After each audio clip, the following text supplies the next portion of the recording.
नमस्कार प्रिय विद्यार्थियों, गुड मॉर्निंग सभी के लिए। आज हम रीट लेवल फर्स्ट और लेवल सेकंड के लिए एक हिंदी की एक ओल्ड पेपर या मॉडल पेपर या you can last year paper लेके आए। 30 क्वेश्चन होंगे हिंदी के और ऑब्जेक्ट टाइप क्वेश्चन है, उनको लेकर आए ताकि आपको कुछ लाभ मिले, कुछ आपको हेल्पफुल मिले। क्वेश्चन का तरीका, पैटर्न, कौन कौन क्वेश्चन है आप उनको देख सकते हैं। हमारा उद्देश्य है सिर्फ आपको नॉलेज मिले, ज्ञान मिले और रिविजन हो ताकि आप आगे बढ़ें और आपके अच्छे मार्क्स आएँ। हमारा ये उद्देश्य है। तो चलते हैं सीधा। भाग सेकंड है भाषा, हिंदी भाषा फर्स्ट है। तो देखिए इसमें गद्य के हैं, पद्य के हैं, ग्रामर के सारे क्वेश्चन हैं। जो 20-30 क्वेश्चन आते हैं उनको लेकर हम चर्चा करने वाले हैं। तो देखिए हम क्वेश्चन की ओर आगे बढ़ते हैं। तो इम्पोर्टेंट क्वेश्चन को सीरीज रंग का लेकर आए हैं आपके लिए ताकि आपको लाभ मिले उसका। तो देखिए मेरा मित्र राकेश बहुत अच्छा चित्रकार है। इस वाक्य में विधेयक है, तो विधेयक क्या होगा? इसमें चित्रकार होगा। प्रिय विद्यार्थियों, इसका मैं विधेयक क्या होगा? प्रमुख चित्रकार है। तो चित्रकार क्या होगा? इसका प्रमुख विधेयक होगा। मेरा मित्र राकेश बहुत अच्छा चित्रकार है, इस वाक्य में विधेयक, तो विधेयक का प्रकार क्या होगा? चित्रकार तो है लेकिन बहुत अच्छा चित्रकार है, ये इसका राइट उत्तर होगा। अगला क्वेश्चन था सलमा घर जाती है वाक्य है। तो सलमा घर जाती है कैसा वाक्य है? सरल वाक्य है, ये अज्ञार्थक वाक्य है, इच्छावाचक वाक्य है या निषेधात्मक वाक्य है? तो ये सरल वाक्य है। सरला घर जाती है तो यह सरल वाक्य है। अगला क्वेश्चन तीसरा, लंका का राजा रावण बहुत ही विद्वान था। इस वाक्य में रेखांकित अंश है। तो लंका का जो राजा रावण था तो ये संज्ञा पदबंध है। अगला क्वेश्चन है पारा उतरना मुहावरे का अर्थ है। तो पारा उतरना मुहावरे का अर्थ क्या होगा? तो पारा उतरना का मतलब होता है क्रोध कम होना, क्रोध कम होना, इसका राइट उत्तर होगा। अगला है आंखें फेर लेना। आंखें फेर लेना का अर्थ क्या होगा? आंखें फेर लेना, इसका राइट उत्तर होगा उदासीन हो जाना, उदासीन हो जाना। आंखें फेर लेना, उदासीन हो जाना मुहावरे का अर्थ है। अगला है कोयले की दलाली में हाथ काले का अर्थ है। कोयले की दलाली में हाथ काले का अर्थ है खराब काम का परिणाम खराब ही होता है। अगला क्वेश्चन है श्रुति लेख में से किस कौशल का अधिक विकास होता है?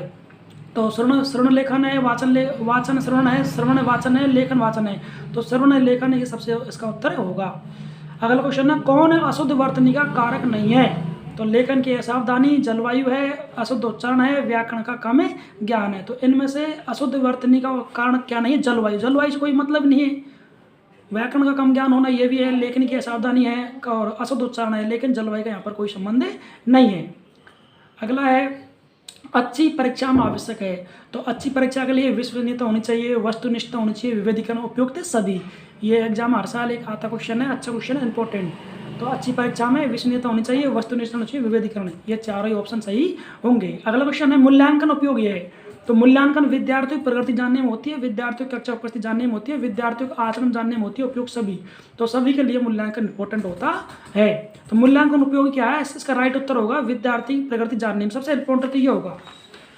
यदि कोई बालक अशुद्ध लिखता है तो आप क्या करेंगे? यदि कोई बालक कक्षा में अशुद्ध लिखता है तो आप क्या उपचार करेंगे? तो उसके लिए हम उपचारात्मक परीक्षण का उपयोग करेंगे, उपचारात्मक परीक्षण का उपयोग करेंगे। अगला क्वेश्चन है कक्षा में शिक्षक द्वारा श्रुत लेख परीक्षण में निम्न में से किस भाषा के कौशल के मूल्यांकन लिए उपयोगी है? श्रवण के लिए, पठन के लिए, लेखक के लिए और श्रवण तथा लेखक के लिए। तो कौन सा इंपॉर्टेंट है? श्रवण तथा लेखक। श्रवण और लेखक दोनों उपयुक्त होंगे। हाँ जी। अगला है छात्रों की मौखिक अभिव्यक्ति की योग्यता का मूल्यांकन करते समय निम्न में से आवश्यक है। छात्रों की मौखिक अभिव्यक्ति की योग्यता का मूल्यांकन करते समय निम्न में से आवश्यक है। शुद्ध गति, उचित गति, व्याकरण, समस्त भाषा प्रयोग, उपयुक्त सभी, इसका राइट उत्तर होगा। छात्रों के पठन कौशल का मूल्यांकन करते समय निम्न में से किस बात पर ध्यान देना चाहिए? छात्रों के पठन कौशल का मूल्यांकन करते समय निम्न में से किस बात पर ध्यान देना चाहिए? तो देखिए इसका उत्तर होगा शुद्ध उच्चारण, बालघात, उतराव चढ़ाव के साथ पढ़ने की क्षमता, शब्दों, मुहावरों आदि का प्रसंगत का भाव ग्रहण करना, पठित सामग्री का सारांश केंद्रीय भाव ग्रहण करना, उपयोग सभी। तो उपयोग सभी इसका राइट उत्तर होगा। किसी छात्र की सीखने संबंधी कठिनाई का पता लगाना है। किसी छात्र की सीखने संबंधी कठिनाई का पता किससे लगाते हैं हम? तो उसका पता नैदानिक परीक्षण से, उसका पता लगाते हैं नैदानिक परीक्षण से। अगला क्वेश्चन है प्रिय विद्यार्थियों किसी छात्र की सीखने संबंधी कठिनाई पता लगाते हैं नैदानिक परीक्षण से। अगला है प्राथमिक स्तर पर कविता शिक्षण की उपयुक्त प्रणाली है। प्राथमिक स्तर पर कविता शिक्षण की उपयुक्त प्रणाली क्या है? तो व्याख्या प्रणाली, गति और अभिनय प्रणाली, तुलना प्रणाली और व्यास प्रणाली। तो प्राथमिक स्तर पर गीत और अभिनय प्रणाली प्राथमिक स्तर पर उपयोग की जाती है। अगला नेक्स्ट क्वेश्चन है, श्रवण कौशल को विकसित करने के लिए उपयुक्त प्रणाली है। श्रवण कौशल को विकसित करने के लिए उपयुक्त प्रणाली खेल प्रणाली। खेल प्रणाली इसका टू द पॉइंट है। श्रवण कौशल को विकसित करने के लिए उपयुक्त प्रणाली खेल प्रणाली है। अगला क्वेश्चन है, वर्णनात्मक तथा ऐतिहासिक कविताओं के शिक्षण के लिए उपयुक्त शिक्षण विधि है। वर्णनात्मक तथा ऐतिहासिक कविताओं के लिए खंडान्वय प्रणाली उपयुक्त होती है। खंडान्वय प्रणाली उपयुक्त होती है। अगला क्वेश्चन है, गद्य शिक्षण की किस विधि में कठिन शब्दों का अर्थ नहीं बताया जाता बल्कि विभिन्न क्रियाओं द्वारा छात्रों को शब्द का अर्थ स्वयं निकालने के लिए प्रेरित किया जाता है? तो वह कौन सी विधि है? तो प्रवचन विधि होगी, व्याख्या विधि होगी, उद्बोधन विधि होगी, व्याकरण विधि होगी। तो इसका जो राइट उत्तर होगा 4 ऑप्शन में से 49 क्वेश्चन का, तो प्रवचन विधि है, व्याख्या विधि है, उद्बोधन विधि है। तो इसका सही उत्तर होगा उद्बोधन विधि, इसका राइट उत्तर होगा। अगला है 50 क्वेश्चन, गद्य शिक्षण का प्रथम चरण है अनुपूर्ण वाचन, व्यक्तिगत वाचन, आदर्श वाचन और मौन वाचन। गद्य शिक्षण का प्रथम चरण है, गद्य शिक्षण का प्रथम है तो यह आदर्श वाचन होता है। आदर्श वाचन इसका राइट उत्तर होगा। अगला क्वेश्चन है 51, स्वामी विवेकानंद ने कहा कि तंदुरुस्त बनो, यह वाक्य है। तो यह सरल वाक्य है, मिश्र वाक्य है, संयुक्त वाक्य है, इनमें से कोई नहीं। एक आपको डेफिनेट आंसर देना है। स्वामी विवेकानंद ने कहा कि तंदुरुस्त बनो, तो ये किस प्रकार का वाक्य है? तो इसमें आपके 4 ऑप्शन है, सरल वाक्य है, मिश्र वाक्य है। तो यह कौन सा वाक्य है? मिश्र वाक्य है। देश के प्रथम प्रधानमंत्री पंडित जवाहरलाल नेहरू ने भारत में सुनियोजित विकास पर बल दिया था। तो इस वाक्य में उद्देश्य का विस्तार है। उद्देश्य का विस्तार क्या होगा? तो देखिए पहला ऑप्शन, भारत के प्रथम प्रधानमंत्री पंडित जवाहरलाल नेहरू, भारत विकास पर बल, तो भारत के प्रथम प्रधानमंत्री। अगला क्वेश्चन है 53, हमारे देश के पुराने ग्रंथों में शनि ग्रह को मंथनी भी कहा गया है। इस वाक्य को मिश्र वाक्य के रूप में निम्न में से किस प्रकार लिखा जाना उचित होगा? तो ये गद्यांश में से है 53 वाला, हमारे देश के पुराने ग्रंथों में शनि ग्रह को मंथनी कभी कहा गया है। इस वाक्य को मिश्र रूप में हम किस प्रकार लिखेंगे?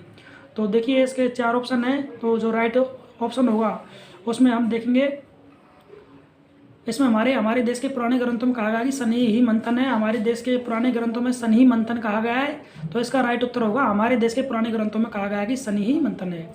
निम्न में से प्रेरणार्थक वाक्य है। निम्न में से 54, निम्न में से प्रेरणार्थक वाक्य है। तो प्रेरणार्थक वाक्य कौन सा? 4 ऑप्शन है, हमें राष्ट्रीय संपत्ति की रक्षा करनी चाहिए, हमें राष्ट्रीय संपत्ति की रक्षा करेंगे, हम राष्ट्रीय संपत्ति की रक्षा करते हैं, बच्चों तुम्हें राष्ट्रीय संपत्ति की रक्षा करो। तो इसमें से राइट बताना है आपको कौन सा होगा। तो प्रेरणार्थक है, तो इसका जो राइट उत्तर होगा वह कौन सा होगा? तो हमें राष्ट्रीय संपत्ति रक्षा करनी चाहिए, ये इसका राइट होगा। जब किसी वाक्य में लिंग, वचन आदि कर्ता के रूप से प्रभावित होते हैं तो उस वाक्य को कहा जाता है। जब किसी वाक्य में लिंग, वचन आदि कर्ता के, तो उसे क्या कहा जाता है? उसे कृतवाच्य कहते हैं, उसे हम कर्मवाच्य कहते हैं, उसे भाववाच्य कहते हैं, तो यस ये सभी, तो उसे हम कृतवाच्य कहते हैं। 56 का अगला क्वेश्चन, प्रश्न की विषय वस्तुनिष्ठता से आशय है। प्रश्न की वस्तुनिष्ठता से क्या आशय है? प्रश्न का उत्तर 1 या 2 शब्दों में होना चाहिए, बहुविकल्प होने चाहिए, प्रश्न का उत्तर सदैव एक ही होना चाहिए, प्रश्न का स्तर परीक्षार्थियों के स्तर के अनुकूल होना चाहिए। तो इसका राइट उत्तर होगा वस्तुनिष्ठता में क्या आता है? सभी प्रश्न का उत्तर बहुविकल्पी होना चाहिए। प्रश्न की वस्तुनिष्ठता से आशय होता है, सही प्रश्न का उत्तर बहुविकल्पी होना चाहिए। अगला प्रश्न है, ये 56वां प्रश्न था हमारा, इसमें कुल 30 प्रश्न है, ये हिंदी का मॉडल चल रहा है अपना। अगला प्रश्न है प्रश्न पत्र निर्माण करने से पूर्व निम्न में से किस प्रपत्र को तैयार करना आवश्यक है? तो पूरक, पुस्तक, ब्लूप्रिंट, पाठ्यक्रम और प्रश्नों के प्रकार। प्रश्न पत्र निर्माण करने के लिए ब्लूप्रिंट का निर्माण करना चाहिए। लेखन क्रिया के शिक्षण का आरंभ होता है। लेखन क्रिया के शिक्षण का आरंभ होता है तो ये कहाँ से होता है? सीधी रेखाओं से, भुजंगों से, तिरछी रेखाओं से, अक्षरों से। तो सीधी रेखाओं से इसका प्रारंभ होता है। अगला है 59, ध्रुव पाठ है।